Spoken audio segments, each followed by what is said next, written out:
behind, but let's get us, well, here. Okay, now we're called to order. Thank you all for your patience. Let's start off with roll call, please. Chairperson Knight, Present. Vice Chair Lucas, Present. Trustee Markle, Present. Trustee Nichols, Present. Trustee Olivas. Present. A quorum is present. Thank you. Let's move on to agenda item 2, public comment. Any members of the public who wish to address the Library Board of Trustees may come forward and speak on any topic that is relevant to or within the authority of the Library Board. Do I have anybody in person? Please come on up, have a seat. Make sure you hit the button on the microphone. Thank you Take it very away. much, Chair and Trustees. I don't know why I'm really extremely nervous because it's so easy to appreciate the library. It should be just a natural flow from my mouth to thank everybody. The amount of people they see every day, it could average to 300 or such. The amount of materials that they have to keep track of are incredibly amazing. Anyhow, the fact that they have individuals like myself through the range and scope and of humanness is a real should be really considered very special skill people that can handle such a diverse community and in circumstances that we've been in. And so very much appreciate that they're 7 days a week. They show up with smiles, they show up prepared, and they have become more important to me than I thought a library ever could.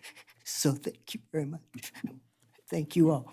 Thank you for your comment. Could you please state your name for the record? I'm sorry, No, by all Denny means. French, Carson City, Nevada. This is embarrassing. Oh, no, you're fine. Thank you so much for your comment. Thank you. Thank you. Thank you, Mr. French. Do we have any other public comment?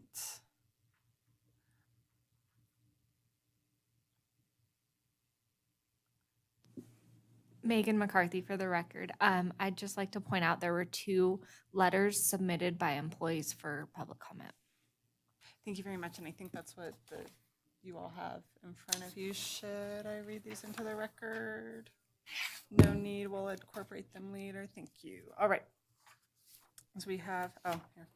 Because I haven't passed them out, guys. Sorry. Here we go. There you are. There you are. Now you have them for your reading pleasure. These are, did you say there were 2 letters? Right, the other one I did forward, it was an email, wasn't it? That's right, okay. So you'll have those also, we'll incorporate those for the minutes, but for your reading pleasure, we have written public comment submitted, in the room public comment submitted. Do we have anyone on the phone? Is broadcast here, are we doing that? No public comment at this time. Okay. Thank you. The voice in the ceiling. Thank you very much. Okay. Well, then let's move right on along to agenda item number 3 for possible action. This is the approval of the previous meeting minutes. Has everyone had an opportunity to review these minutes? Do we have any changes or edits? If not, I'll accept a motion to approve. Trustee Markle, I move that we approve the minutes of the July meeting. Trustee Nichols, I'll second. Thank you. Motion and second. All in favor? Aye. Any opposed? Any abstentions? No? Okay. Thank you. And I'm sorry here, this is probably just on the agenda where we have approval of previous meeting minutes and it says June 23rd, but we are approving the July 28th meeting minutes. So, no, that's fine. You had it. You caught it right there in your motion. Trustee Markle, you're good. All right. Thank you for that. Let's move right along to, this isn't administrative reports. Do I have the wrong agenda in front of me? We should be talking about the library director. Item number 4. I do. Thank you. Okay. Item 4, 4A, and well, the only 4. Board trustee business is to review and possibly elect a new library director, and I'll turn it over again to our HR representative. Thank you, Megan. All right, so here we are. I've provided each of you board members with a prepared packet of interview questions as well as a scoring matrix. Typically, the Board of Supervisors takes turn asking questions, with each board member asking a question, moving along to the next. It's up to you guys if that's how you would like to carry out as well. And I also am here to answer any questions that any of you may have on the interview process or any of the materials that are in front of you. Thank you very much. You can confirm, based on our last meeting, what we did is we sent, or you did all the work, sent an email out to every staff member at the library, right? Letting them know we would Correct. be considering folks to apply. Okay. And the result is one application. That's correct. And that's the only person we're talking to tonight. That's Joy Holt, right here in front of us. Okay. Trustees, do you have any other questions? All right. Well, then let's. Madam Chair? Yes, If please. if I could just make sure the board is aware of some information. So the packet that Ms. McCarthy handed out includes some space in there to take notes on any answer to a question, and also a score that you may wish to assign to that. Subject to correction by Ms. McCarthy, I believe those packets will be turned into HR and potentially be a public record, just so you're aware of that as you make marks on that. Great. Yes, and thank Good you. reminder. Thank you, DA, for adding that. I will collect all of the interview materials, anything that you write on regarding the interview. I will collect from you. We retain those in accordance with the retention schedule. Yes. Great. All right. And any other questions? We want to get started. Okay, so how do we want to do this? Well, obviously Joy is here. She's ready to answer all our questions as usual. These might be slightly longer questions. I don't know. Do you guys want to take turns? Yeah, sure. Left to right? You want to start? What's left to right? Depends on where you're facing. Well, I guess stage left? No. Wherever you want. Who wants to start? We'll ask the folks on the end. You can start, John. Hi, Joy. How are you? First interview question. Tell us about your experience as it relates to this position and why you are interested in Carson City Library Director position. Well, I started out my time in libraries in the 8th grade. I was a library aide in Winnemucca, Nevada, where I grew up. I'm a 5th-generation Nevadan. So I was a library aide for a year. And then when I got to undergrad, I attended undergrad at Pacific University in Oregon, and I was a student reference librarian. Well, I started out as a cataloger in the summer, and then I became a reference librarian throughout the course of the school year. And then I got back into libraries in 2017 as the assistant library director at the Humboldt County Library in Winnemucca.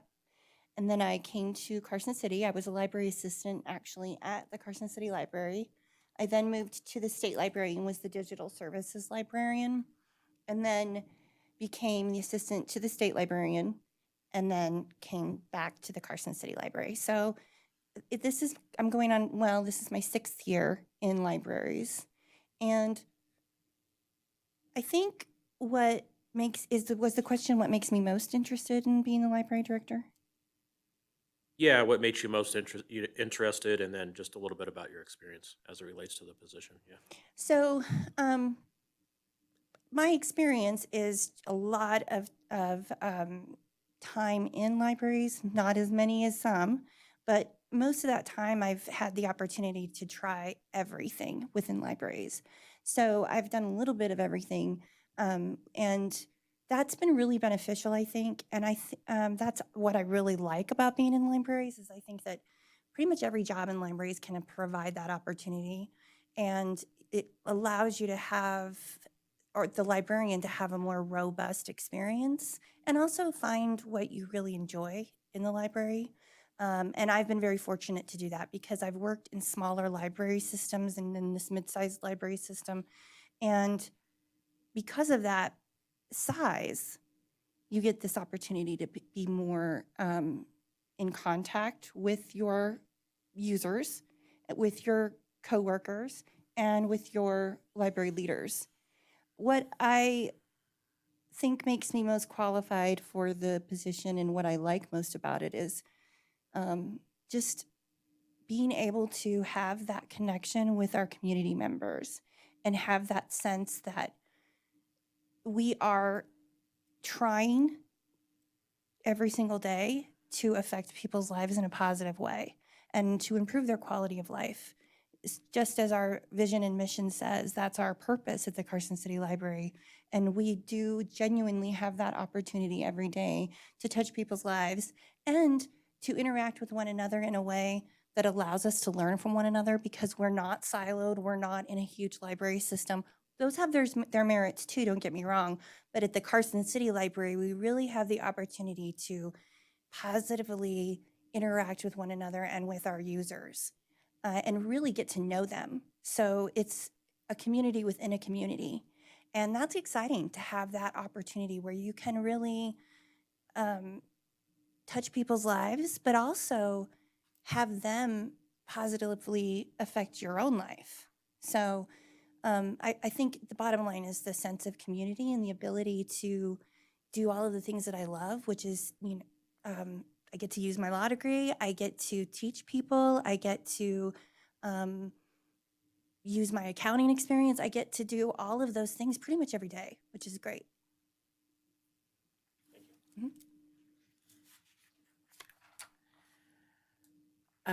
What is your vision of a public library's purpose and role in the society? Well, I think to quote the top 5 purposes of the library by, I can never say his name right, by the philosopher Nathan. Starts with an I R. think. Yeah, starts with an R. It's long. That a library is a living organism. And I agree with that. I think that's one of the truest statements about libraries, is that they should continue to be alive and grow and evolve as all organisms do. And I think that the purpose of a library and my vision of a library is to continue to provide access to information to our community. And how that access looks will continue to evolve as the organism that is the library ebbs and flows and bends with the changing times. And so I think that it should always be about information access and the ability to have your quality of life improved. That's our mission at the Carson City Library, and I really believe in it. I think that is the purpose of libraries, is to respond to your community's needs, but also be asking them what their needs are and what they cherish about the library, what they think the library needs or where it could improve. So I think it's about having a dialogue with the community, but at the end of the day, my thought is that the purpose is it should be continuing to evolve as a living organism does. And what that will look like, really, who knows? And that's what's interesting to me. Thank you.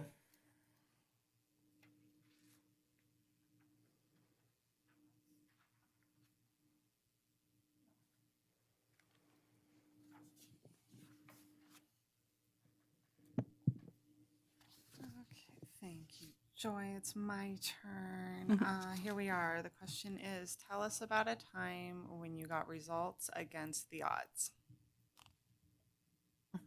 Oh, well, the very first thing that comes to my mind is the fact that we were able to get a new library building in Denio, Nevada, when I was the assistant library director in Winnemucca, or at the Humboldt County Library. So Denio is about 100 miles away. It's literally a teeny little town that had a teeny little library in a community center. And they had worked tirelessly, their librarian there had worked tirelessly for a decade to try and get a new library building. And she just kept running up against interference and pushback and obstacles, lack of funding, but mostly lack of support. And some folks in the community were not necessarily supportive of it either. But there was enough users there to really justify it. And at the end of the day, the library had quite a stash of cash that they could spend on it. And in the grand scheme of things, it wasn't hugely expensive. And it meant a tremendous amount to that community. They were and still are very active library users. And there was, for every person that was, I would actually say for every person that was against that library, there were 5 to 10 that were for it. And so we did everything that we could to make that happen. And it involved figuring out how real estate works and how wells work and what the water table is and what's potable water and how do you just all kinds of things that were so far outside of what the normal perception of what library work is. But we were up against the odds because it had been such a long struggle. And when you're spending money, it was $100,000 for the building, but it was turnkey ready. And when you're spending money like that, particularly in a very small town, you have to really be able to justify the need. And it was there, but we had to really show that it was there.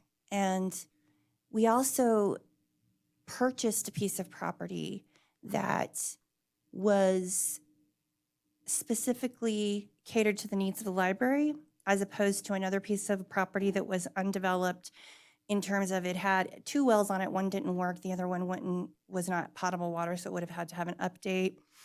And it had a domicile on it, but the roads department really wanted the library to buy it so that they would have a domicile and a well for their fire crews in the summer. But as the time wore on, it became pretty clear to the board and to us as library leadership that the odds of us actually getting a library from that purchase was probably going to be years, if ever. And then this other property appeared, and they're doing amazing things in this tiny town. What's cool about it is it's also kind of like Tuscarora, where there's this like artists community that goes there, and it's just been really cool what they've been able to do with it. But we were against the odds. There were people who didn't like that we were spending the money, wanted us to buy the other. More than a few people within the city government and the county wanted us to purchase the property that the roads department could have used, and so it wasn't without its controversy. But we got a new library at the end of the day. You. Need to all finish writing, right? I'm the slowest writer.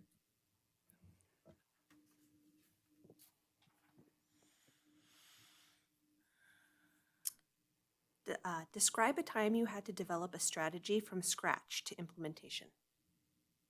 Through the whole process, apparently. Well, when I first came back to the Carson City Library, Dr. Colgrove and I had a discussion about the hierarchy of the library. And we had many discussions about what he believed and what I also believed needed to happen to improve the workflow and the communication amongst the staff and the community. That isn't to say that the existing structure was wrong or bad or hadn't had its time in the sun, but we could see that it had reached a point where a change was necessary. And so we spent a lot of time thinking about how will we do this, and how can we do this with this existing staff that we have in place. And because we wanted to do that, we wanted to make sure that everyone was secure, but that we could also do what needed to be done to improve what needed to be improved at the library, with its hierarchy especially. And so we had a strategy and we had ideas of how we were going to do that with the existing staff that we had. And really, it was just a lot of conversation. It was a lot of looking into, okay, identifying, for example, all of this stuff with our technology and really looking at what we thought we needed and really getting down into the nitty gritty of what those needs were and having to, in my case, learn more about the technology and the networking and all of those, the equipment and all of those things to really identify what we needed in that space. And then figure out how do we adjust the job description that exists right now that will fit what we need, but also fit the needs and skill set of the person who's in the position as it is right now. And so that took a lot of time and thinking, just simply thinking about it, and then also looking at what other libraries are doing, really being dialed into trends across the nation, and thinking of the art of the possibility, or the possible, and really thinking about how, and watching and seeing and reaching out to colleagues about what other libraries were doing. And we did this with each of the positions that we ended up reclassifying, but the technology librarian is, quite frankly, it's first and foremost on my mind right now, because I was just in our technology room when the Gordian knot scared me before I came over here. So it's fresh in my brain. But that was the process, was to go, okay, this is where we know we want to end up. So we began with the end in mind, the end in so far as what we need in this position. And then how are we going to get there, and how are we going to get there in a logical and sustainable way, and still keep the employee that's in that position and work to that person's strengths within the confines of this job description that we need, of these skills that we need. And how that played out was we then rewrote the job description and got the position reclassified, and we're still in the hiring phase, as you guys know. So we're not quite all the way to the end of the finish line for implementation.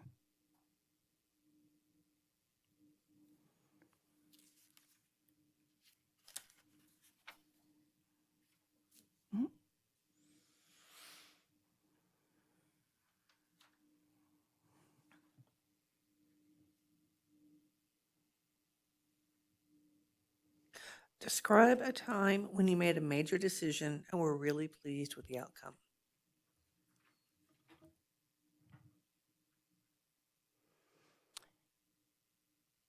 Well,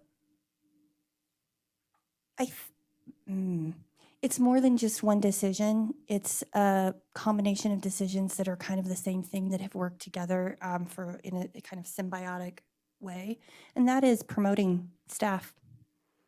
I think I'm extremely pleased and delighted with the work that our staff have done as a whole, but we have been able to promote staff who have flourished and done incredible work, and also have a light in their eyes because they're getting to do stuff that they maybe didn't think they could even do. And to be able to see that in someone else and see them realize it as well, and to know that there's really no limit other than that which they may put on themselves or we put on ourselves. So there have been several positions that we've filled with internal candidates. So that's where the many different pieces come in, but it really boils down to one thing, and that is believing in the people that were in the boat with us already, that we could all row in the same direction together. And we've done it. We've had incredible results, and I think we're on an incredible trajectory, and I think it's directly related to really believing in people authentically, truly and sincerely believing in them. I think that that is palpable. And I'm very pleased that I can see that they believe in themselves too. That's the best part.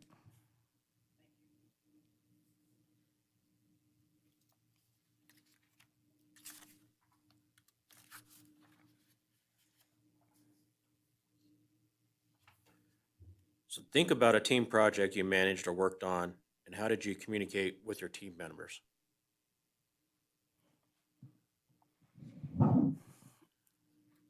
In chat. No, I'm kidding. Lots of text messages. Well, when I was at the state library as the digital services librarian, that was one giant project, really. And it was mostly, almost exclusively as the digital services librarian, working to change and improve and upgrade and alter the website. The website is managed by a content management system called LibGuides, and it actually is sort of, well, if I can do it, if I can build a website on that, anyone can. But it was a team of folks, and the state library is the State Library Archives and Public Records. So it's an information organization. And so those folks from those different areas were part of this web development team. And the way that I communicated with them had to depended on the department. So you have archivists, and they have a certain belief system in what they're going to want on the website. And then you have the library and the librarians, and they have an expectation and an idea of what they want on the website. You have the record center, that kind of thing. So everyone has a bit of a different perspective. And so to find that middle ground where we can have a robust and effective and user-friendly website was the most important part. And also, just being able to communicate with people and understand where they were coming from wasn't always easy, because I don't think like an archivist. And so I don't always think, I have a history degree, but I don't think that every possible piece of artifact that has ever existed needs to be kept. And I'm not saying that all archivists think that, but some do. And so sometimes it takes having a real conversation about, okay, how does this work in the grand scheme of this project?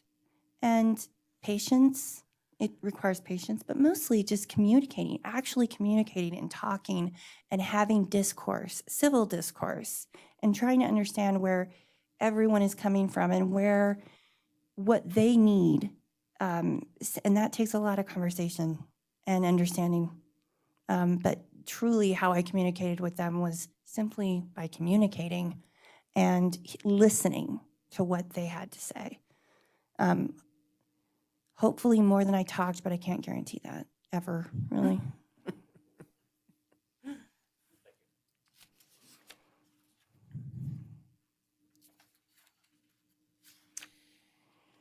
Okay, tell us about a time you worked with someone whose background, experiences, and way of life were different than yours. Well, when I lived in the South, I worked with a lot of people whose experience, background, and life were different from mine. What I think of most is working with people who had such a completely different cultural experience than I did, and them sort of seeing me being this mysterious sort of strange bird from the West, and me just not having that same sense of long time history in one place. Even though I am from a small town, we're sort of all, we all manifested our destiny, right, to get here. And so I worked with a lot of people whose lives and experience and culture was just very different from mine. But the advantage of being from a small town is that you always, I feel like anyway, I have a little bit of like I have a lot of the common touch and am able to find a way to relate to people, mostly because I find people interesting and I like to hear about their experience and where they're coming from. And it was always interesting to experience a very different kind of diversity than what I had experienced in my life leading up to that, being from the West Coast, having lived in cities, but still West Coast cities, and moving to a place that had its own very interesting and multi-layered culture. And so it was an adventure, and it was a life experience I would never take back. But I was a fish out of water for a lot of the time that I was there. But I was having fun as that fish out of water. Thank you.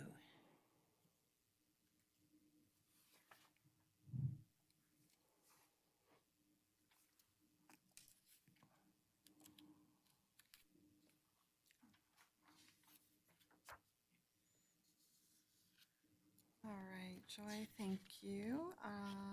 Next question. Well, tell us about a time you communicated a new direction for a group or business.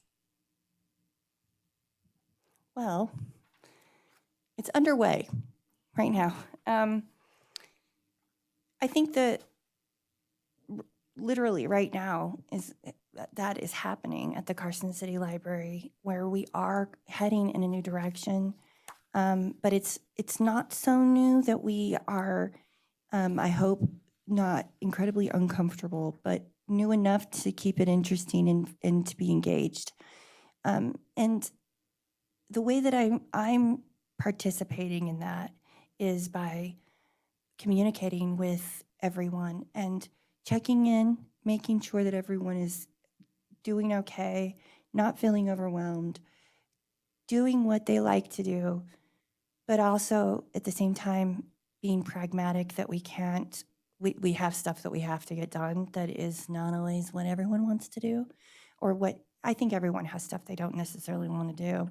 So just making sure that we're moving forward, and we're moving forward as best we can together, and that I make every effort to have to be approachable and to keep in mind and consider each person, where they're coming from and what their skill sets are, and encouraging them to work from their strengths.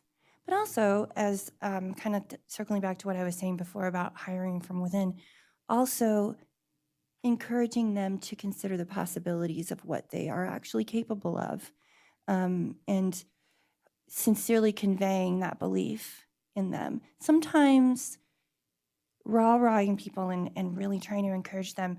I think it's a balance between encouraging them, but also seeming genuine. I never want folks to feel like I'm just paying them lip service.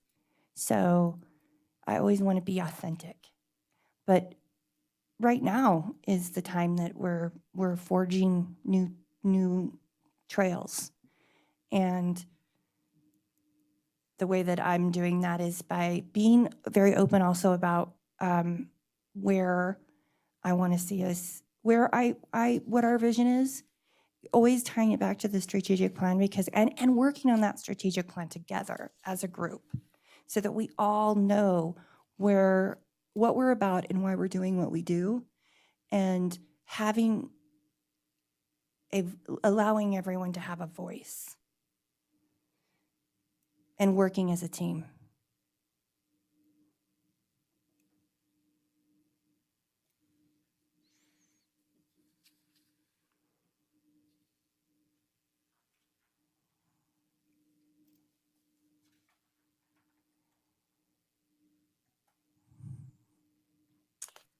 Tell us about a time when you gained approval for something by being politically savvy.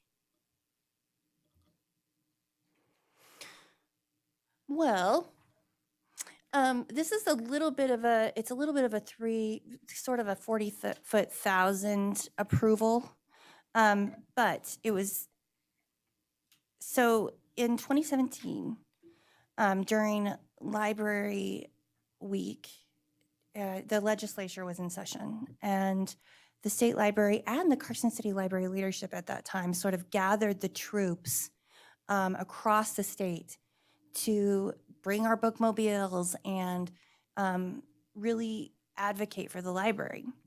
And so what we were trying to do at the end of the day was get more money for more services. And that was going to require sort of a full-fledged effort.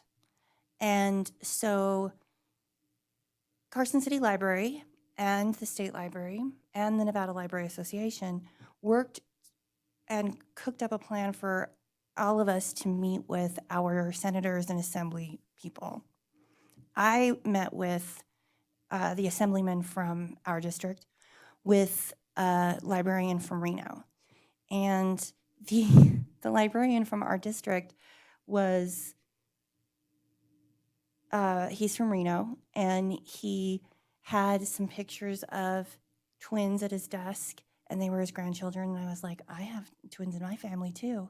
And then it turned out I told him I was from Winnemucca, and we ended up sitting there and really just talking as people. But I kept, the whole time, he would say something like he was interested in trapping, and I said, you can learn about that in these really excellent nonfiction books called Foxfire books. I was getting to the point where I'm going to bash it about stumping for the library. First of all, I was not holding back that I had an agenda, and said to him every time he would bring something up that was relevant, I'd go, you could learn about that at the library. And the person who was with me, the other librarian, was pretty quiet, and I didn't know him very well. So I thought maybe that was just his personality. And when we walked out of that experience, he said, you turned him. And I said, I don't know. I was, I knew I was being political, but I was also just really, he was an interesting guy. And we knew the same people. I mean, the specter of Winnemucca is pretty far reaching. So, especially if you're a hunter and fisher. So but he said to me, you turned to me. I had no idea what to say to him. I couldn't possibly have less in common with that man. And I was like, okay, we'll see. And I don't know that I turned him, but he did vote for us. And the state did get $400,000 plus as one-shot money for services that year. So I participated in that approval.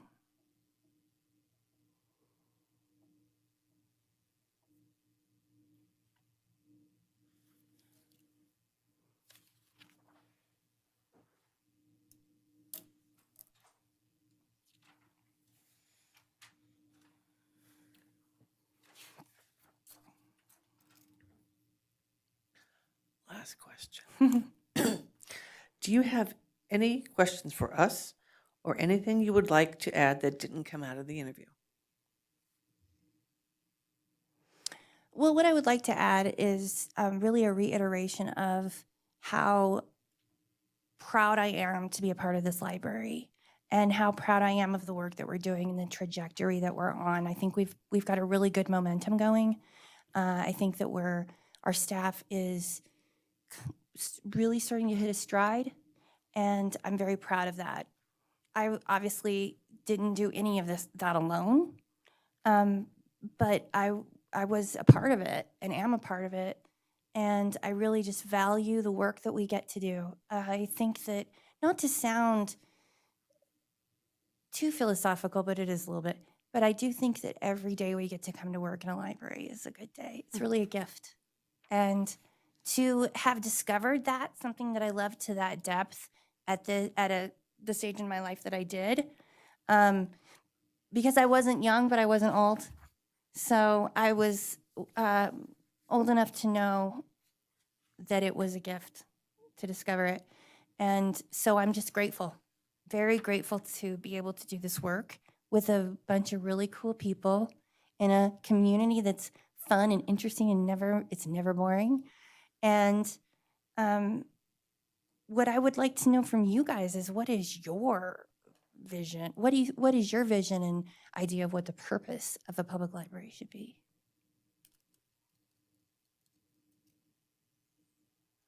Well, let's not all chime in at once. Crickets. Libraries are palaces for the people. Right, right. So, I mean, my introduction to this has just been sitting on this board. I don't have an education in library sciences, and back and forth visiting the library growing up, but not the full hardcore crowd that's there every week. And I think where we fit into the structure of society is upholding democracy. I mean, really, if you can't keep access to information and really reliable information readily available, freely available to anyone, especially voters, but really to anyone, then you can't really say that you're living in a democratic society. So that's my piece. Anyone else want to take a stab at that one? I think that's well said. Oh, thank you. I think also it's, and you spoke about quality of life. I think, and you have spoken also about the need for, democracy. But, to me, libraries are all about education, and they're a place for learning. And we all learn different things at different phases of our lives. And libraries are so important because you can start with infants, and then you have toddlers, and then you have kids in school, and you can work with kids who are preparing science projects for competition. You can help young people look for scholarships. You can provide programs that engage the community and provide opportunities for new learning. Because, to me, like I said, libraries are a place for learning. And the more learning that can go on in a library, I think, the more successful that library and that community is. Because if people in the community are learning, they're going to be able to make good citizenship decisions. They're going to be able to make good parenting decisions. They're going to be able to make good life decisions. So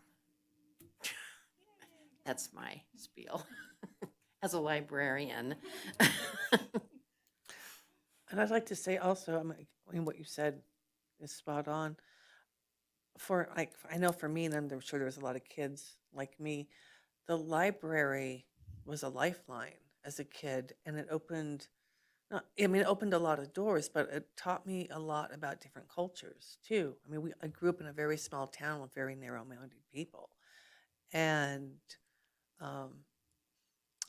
I got to read anything I wanted. That was one thing they did let me do. I got to read anything I wanted, and I grabbed all sorts of things, and I learned about people that I would probably never, I didn't know I would grow up and get to meet all these different wonderful people. But as a kid, I think that is actually how I kind of escaped the narrow-mindedness of like my community, because of the library, because of the stories I read and the people that wrote them and learned about them. And then you learned a lot of what you're hearing isn't actually true. And I know as an adult, I have a master's degree in early modern English and a bachelor's of history, because the library taught me a love of learning about everything. And I can't even imagine a world without a library. I wouldn't want to live in a world without a library.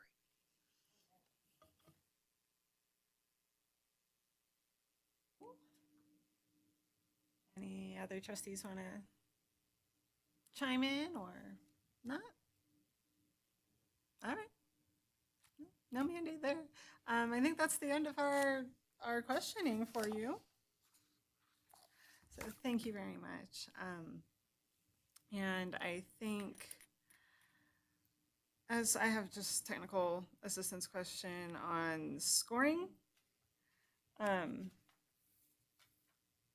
And I see you have like a rubric up here at the front of the packet. if you could give us a little overview on how that'll work. The scores are compiled, or how Sure. does all that go? So it's just a 1 through 5 scale, and we'll have you score each question. And then we can, either you can total up for the total, or I can total them up for you after the fact. And I think the scoring piece makes more sense when you have multiple candidates. Yeah, it's a little bit irrelevant probably with just one candidate. Okay. So I'm just kind of, that was the piece I was. Well, if I pushing could for. say before the next step, I would just thank you for giving me this opportunity to talk about the library and why I love it and about the good work that we're doing. And I'm so grateful, truly. So thank you. Well, thank you.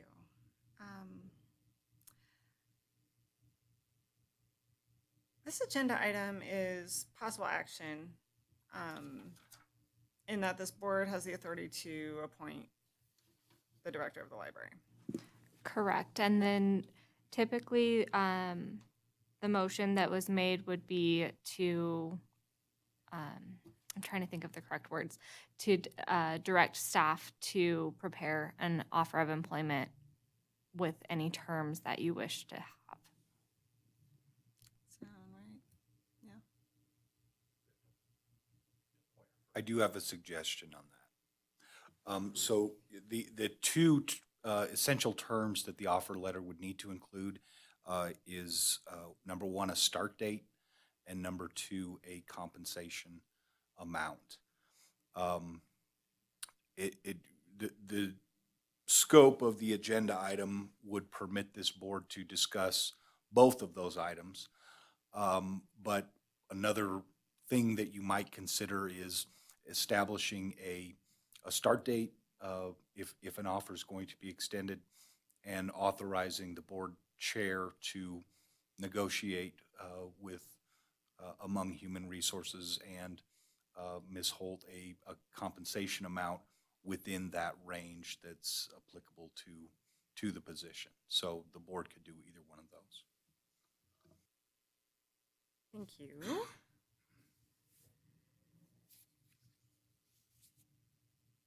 And I suppose the only other piece, though, really to ferret out for everybody here is this has not been an open competitive recruitment. This is an internal recruitment to start with. There's always that opportunity that if we would like to engage a next layer of recruitment, we could pause on this too. So any trustees have strong feelings in that? About starting over? Yeah.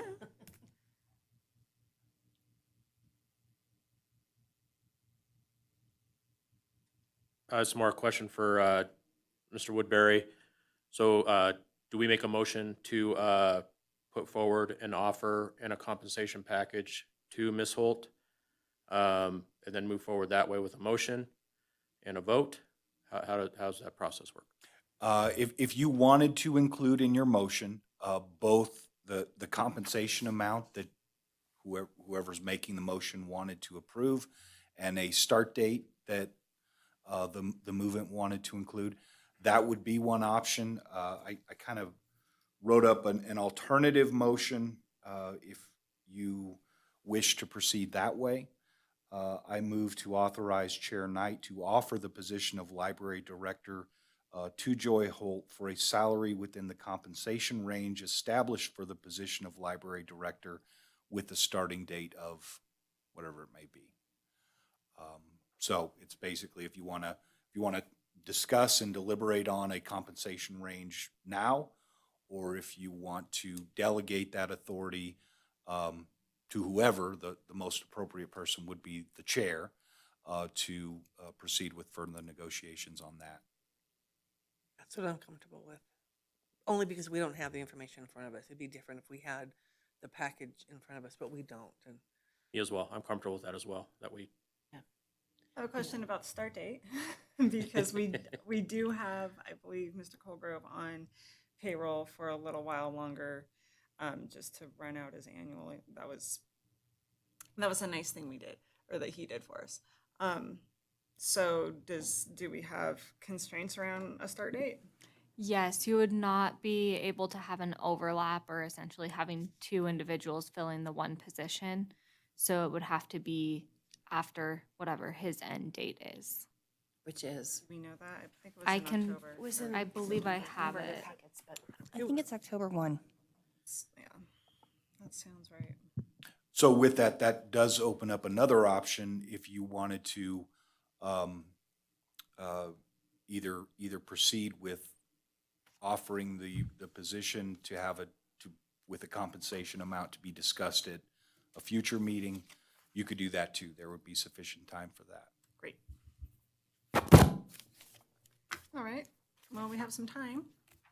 You guys want to bring up compensation at the next meeting? We want to just, I still think that maybe that would be a good thing for human resources to help us with. I mean, none of us are technically, I don't know. It feels more appropriate for them to set that to me than it does us as community board members, not members of the right, well, and city human they do HR set department. that. That's the thing. They do set that. That is the range. So Right. that is where we would have latitude. And if I may, the library did receive approval from the Internal Finance Committee before Dr. Colgrove departed as to what the cap on the salary could be. So we do have an idea of what, we know what we have within the budget, if that makes sense.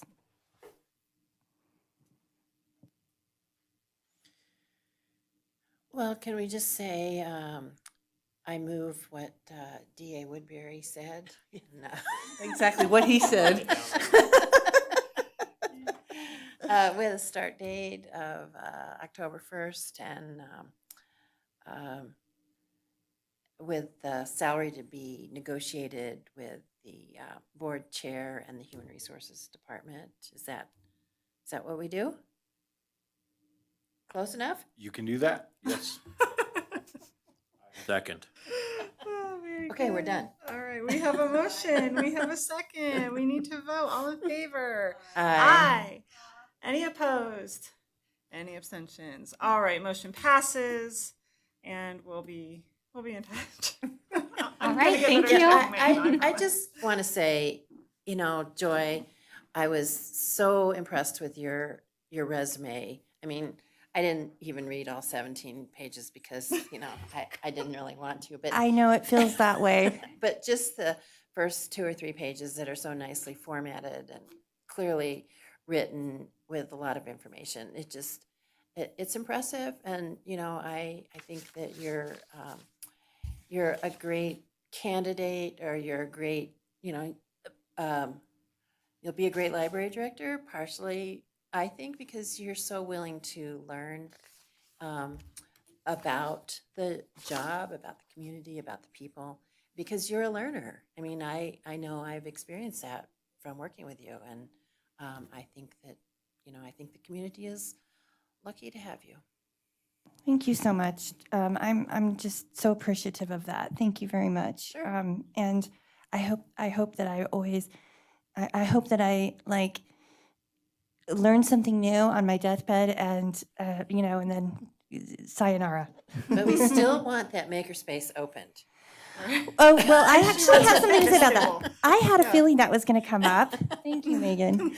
And I have an answer for that. And that is that I am, Well, before actually, I'm literally churning on it right now. well, before actually we go there, is this part of agenda item 4, or is this a We probably question have moved for? on to, As you recognize, it probably would be more appropriate for an administrative report Right. later on the agenda. Perfect. Okay. Well, then, anything else on item 4? Okay, let's move on to item 5. And as you're turning, the question was around the makerspace reopening. Thank you. I'm sorry I wasn't sure of whether or not I should leave these on this agenda because I wasn't sure with timing and I really just didn't know how this was all going to play out. So I don't have anything on paper for you guys. I don't think but that was my expectation. A few things, Okay. the makerspace.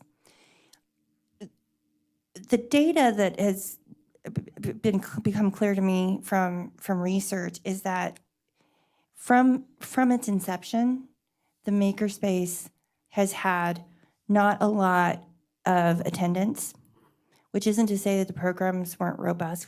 We averaged 2 people from 2018 up until the onset of COVID. I only looked at the numbers leading up to COVID.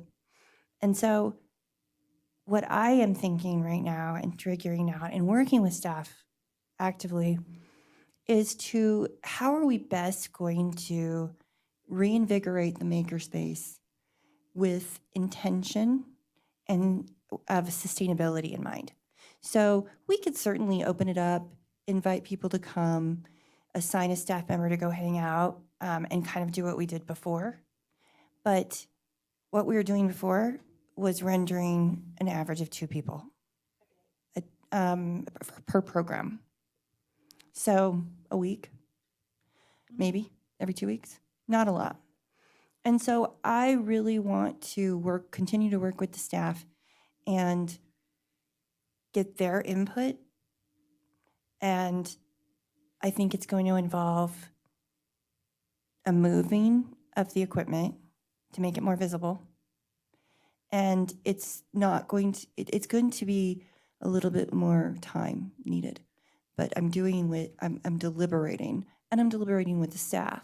And Dr. Holgrove and I deliberated on this as well, because I really want, now it's a bummer because the equipment's aging, but we are using the 3D printers like gangbusters because we made a little octopus for we made toys.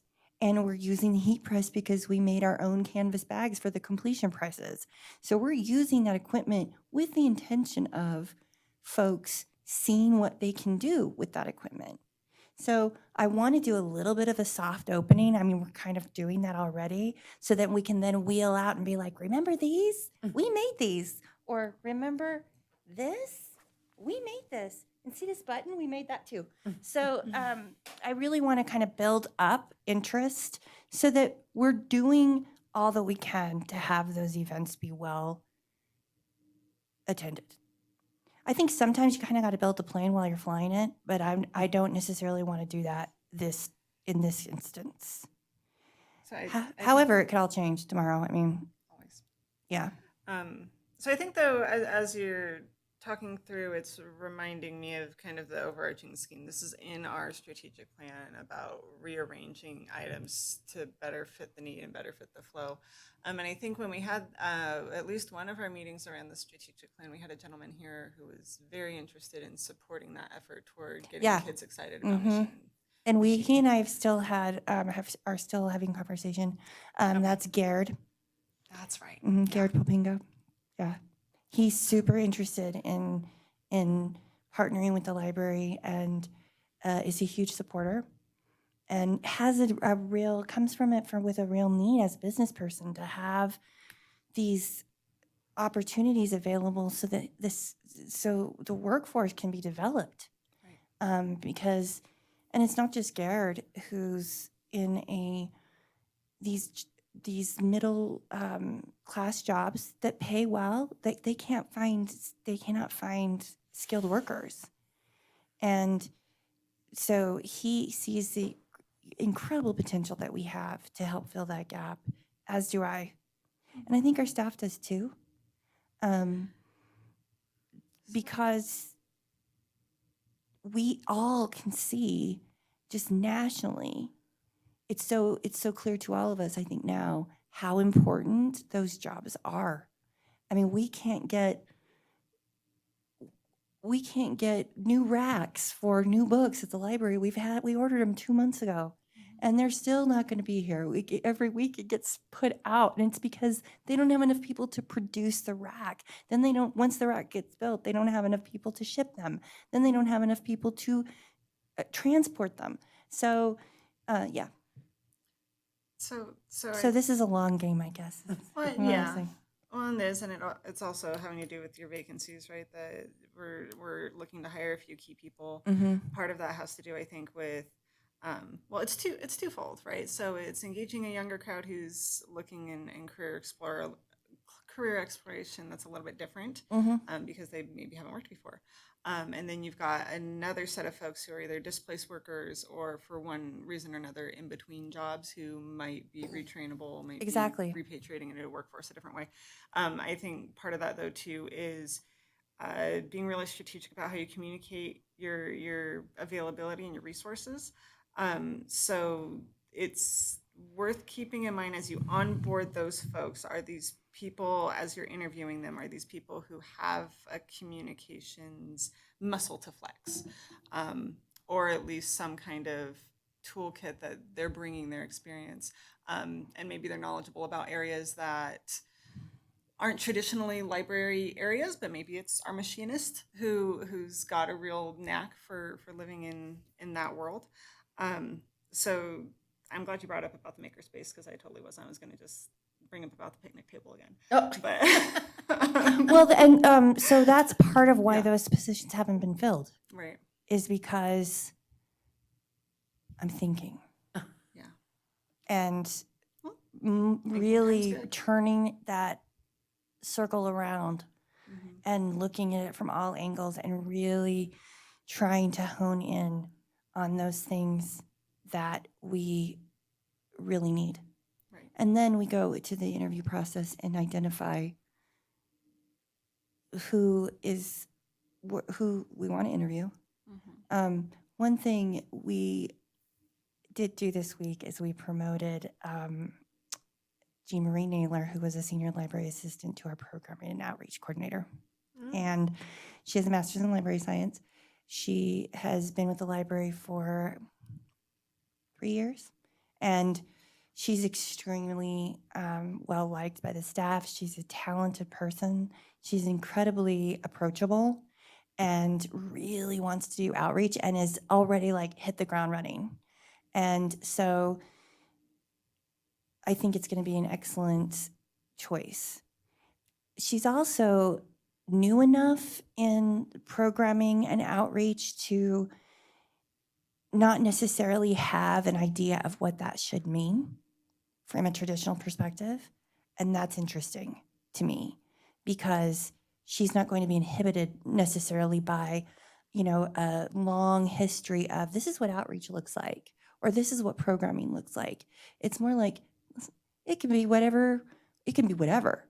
At this point, outreach for the Carson City Library is, do you want us to come to your event? Yes, we will come to your event. So long as we can make it happen, which we will do everything that we can to make it happen. And we've got people reaching out to us from the schools. It's really, the momentum is building, and I think she's going to be an excellent, I think she's going to thrive. She was doing cataloging, which you can't really get any further away from cataloging and outreach and programming. But she expressed an interest, and she expressed that interest after she had the opportunity to do programming. And when she talks about it, her face lights up. And it's so great to see, and just so awesome to see someone who's doing something they didn't even think they could do. And now she's doing it. And it's exciting. So then now we've got the workforce development and social services coordinator, and we've got the technology coordinator, and we've got a library clerk and a library shelver, 2 positions for which we've had a really hard time finding candidates. We had an interview yesterday, the person didn't show up. And then we're going to have a senior library assistant. Actually, we've got 2 library clerk jobs because we had 2 shelvers. One of our clerks asked to step down to be a shelver, And so now we've got 2 library clerk positions and a shelver position, and now we're going to have a senior library assistant position. However, one of the staff who was here earlier told me that that she might have an exciting candidate who expressed some interest. So, that's interesting, and so that's where we're at with the hiring. We're just Well, keeping it but- going. But now we'll have to hire a deputy director too. Thank you, Betsy. Yeah. Never the work. Oh, that's gonna be, yeah, well, I'm not gonna think about that right Yeah. now. We'll ask you about it next time. Yeah, A question, let's go back to the makerspace, sorry. Yeah. Have you reached out to like the senior centers? yeah.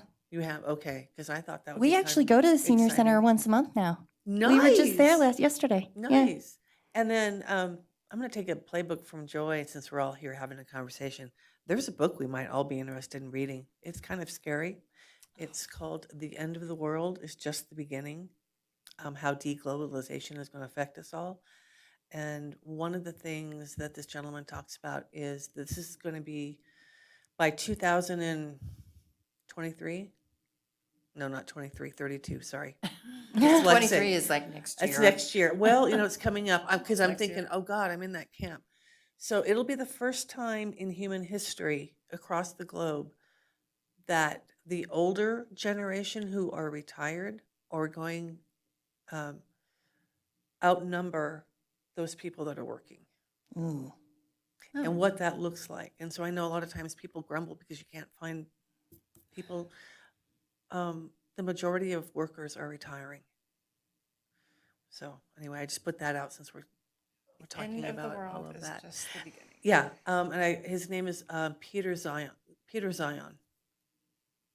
Will you email me that title so I can check with our collection development purchaser and see that we're, Have it oh, really? in form. I just read it, so Okay. either Washoe or I got it on Libby, so I'll have Ah. to see who got it. But yeah, I'll email you that. Thank you. It's called "The End of the World is Just the Beginning." Mm-hmm. Well, it sounds delightful and invigorating. Yeah, it's real delightful. He was. I just happened to hear him on a podcast, and wait, what? but it was really interesting, especially talking about how because let's face it, in human history, people don't live to be a long time, and we've done 2 things. One, we've extended people's lives, and 2, the baby boomers. Oh, yeah.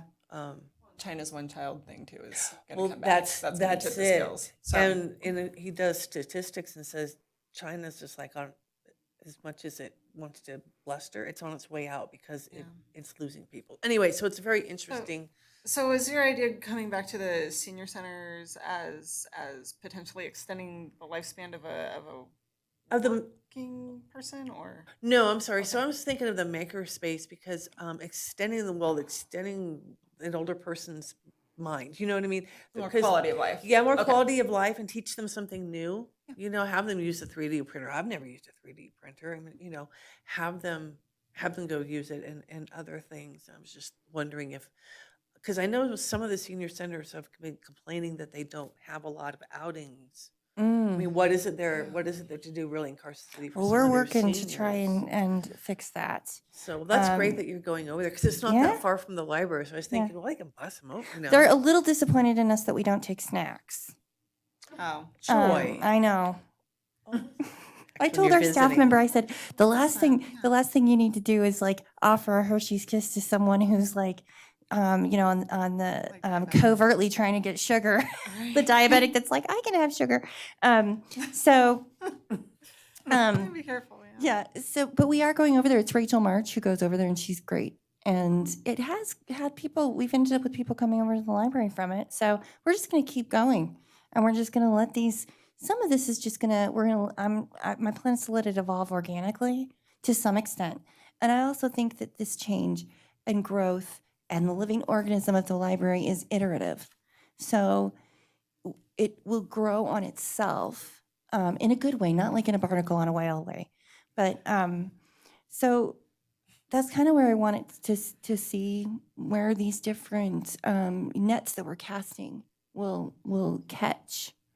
So that's part of the plan, and that involves the makerspace. But I, again, want as we move forward with Makerspace for it to be sustainable. So I don't want to just open it up and have no one come. Right. So we need to market it. We need to have a marketing plan, which our outreach coordinators will be working on eventually. So yeah, there's lots of stuff that needs to happen, but it doesn't need to happen tomorrow because I also don't want to send the staff into future shock. Because sometimes just the mere conversation about these things are what we're going to do can really make folks think, I don't know. I don't know that I can do that. I don't know that I want to do that. So small, steady, incremental changes is where I'm at right now. But again, it could change tomorrow. You never know because the staff might really, as we're all in this boat together, to stick with that analogy, the staff might really start rowing fast, and then we can get further faster, which isn't to say that they don't want to or won't, but they could, and hopefully far exceed any expectation. But I don't want to push them to do that and stress them out either. And I think also you want to actually have the staff, right? You wanna Right. fill those Well, yeah, and vacancies. I'm being very deliberate about these hiring because we've had such a revolving door historically. I mean, when I was at the library for 10 months, we had, between July of 2018 and February of 2019, 9 people left. Which is So- what half the staff basically. Yeah. You've only got 20. Yeah. 2 of those were retirees, so 7 people, because the retirees they left because they retired.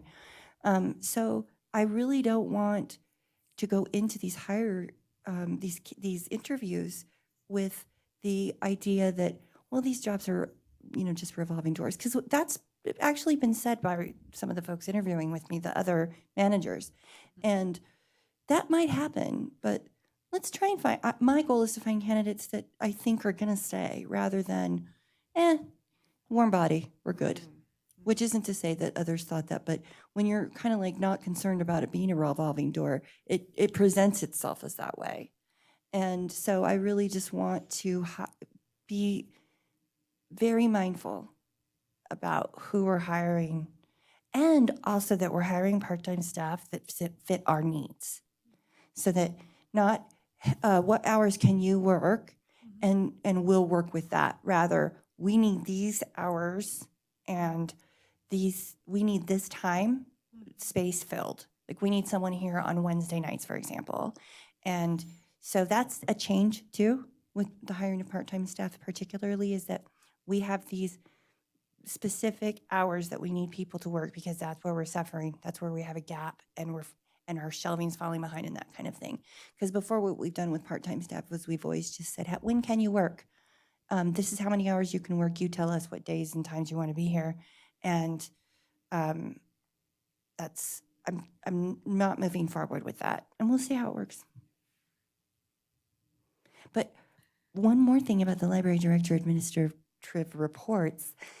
So summer learning, did you see the Carson Now article? Our goal was 400,000 minutes, and we read over 560,000 minutes. So, Congratulations.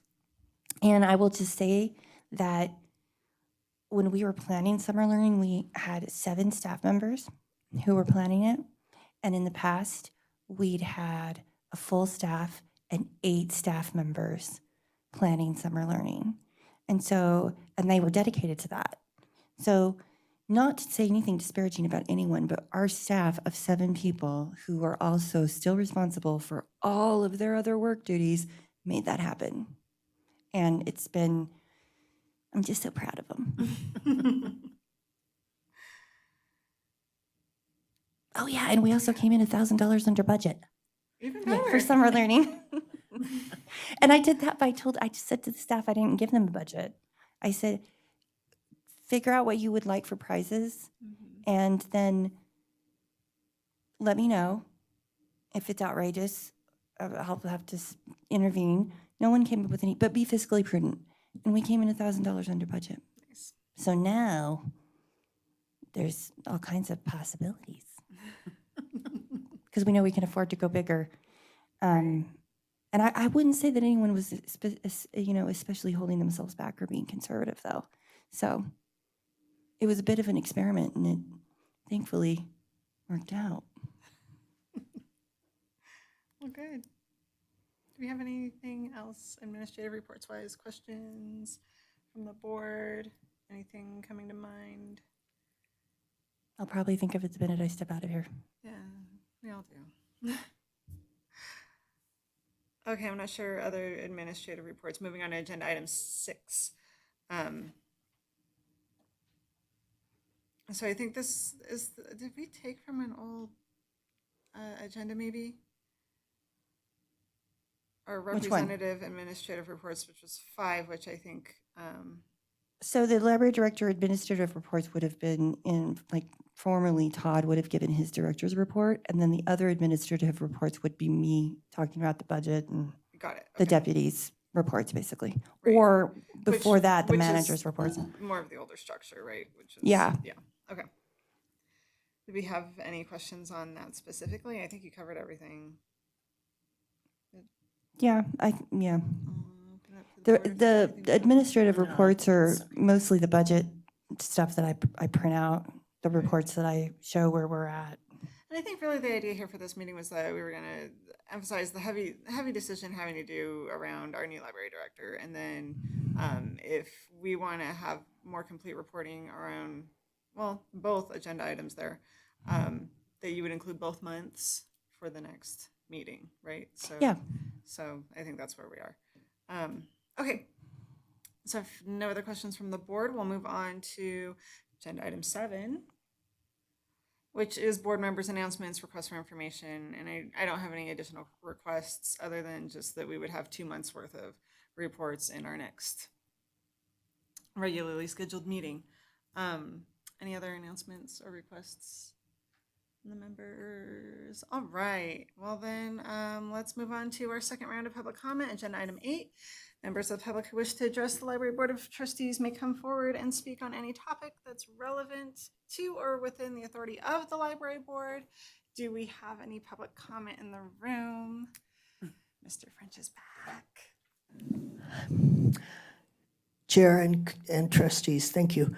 I finally got my emotions in, Gare. My leg went out on me. So it's not, it went to sleep, actually.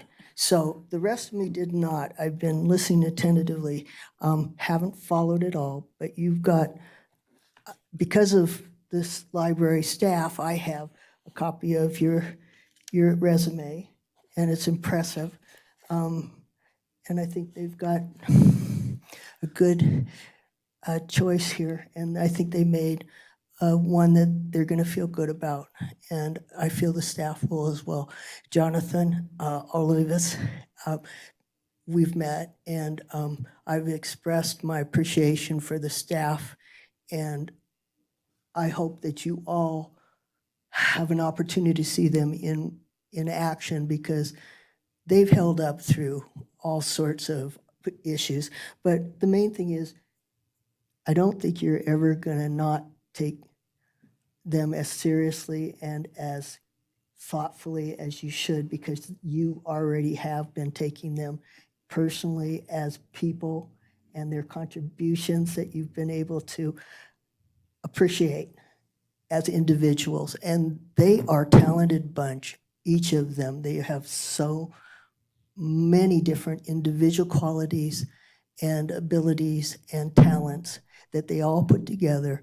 And so I think you're getting a good crew. And I hope that all the trustees will understand that I'm not really sure what all you do, but I want you to make sure, if it's part of your requirements, to help them get the funding.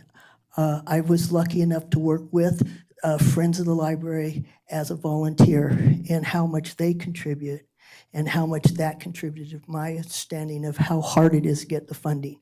So anything y'all can do to make sure that they're funded, to make sure that they can pay their staff, which are very deserving of such, just to even understand how much it takes for them to get to work financially in these times, and that they come still willing to give their all.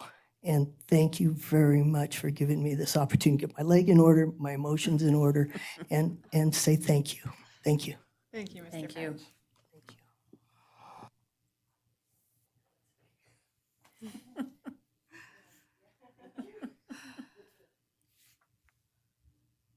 we have any other public comment? Ms. Westergaard? Madam Chair, good evening, everyone. For the record, my name is Tammy Westergaard, and I am the incoming president of the Nevada Library Association. And I am a former employee of this fine library system and also the former state librarian.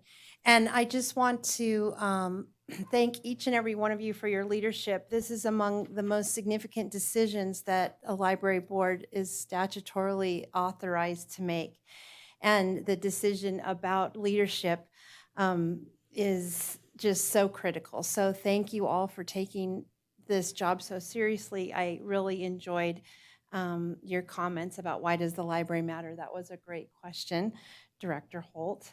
And in terms of book recommendations, I also might recommend that you pick up Human Work in the Age of Smart Machines by Jamie Marasotis, who is talking about the role of automation in the workforce and how that can be a counterbalance to some of the things that might have been addressed in this other book. So we indeed live in interesting times, and the role of the library is critical to our the quality of life in our community and all the things that you guys mentioned. So thank you again for your leadership. Thank you, Ms. Westergaard, and congratulations on your incoming appointment. Any other public comment? Do we have public comment on the phone? No public comment at this time. Thank you. It is. It's lovely every time having the voice come from the ceiling. All right. Well, hearing none, we'll move on to adjournment. We are adjourned. Thank you for coming. Thank you. Thank you.